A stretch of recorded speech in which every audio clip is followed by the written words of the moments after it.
આજે તારીખ 5/6/2025 અમે અમારા પ્રાકૃતિક ફાર્મની અંદર આ હળદરનું વાવેતર કરી છે. વાવેતર કરતાં પહેલાં બીજ સંસ્કાર, ભૂમિ સંસ્કાર, એવી રીતે બધા સંસ્કાર હોય છે. એટલે અમે પહેલું બીજનું સંસ્કાર કરી છે.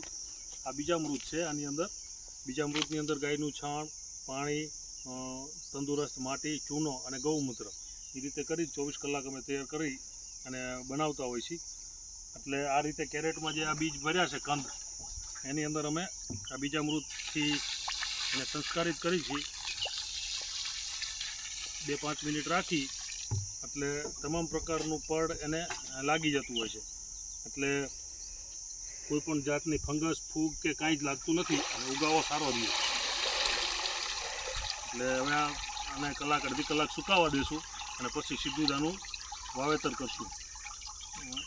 અસ્તુ શ્રી ગોવર્ધન પ્રાકૃતિક ફાર્મ, ગામ હરિપર, તાલુકો ધાંગધ્રા, જિલ્લો સુરેન્દ્રનગર. વિનુભાઈ વરમોરા. Mobile number 99 094 58 9 11.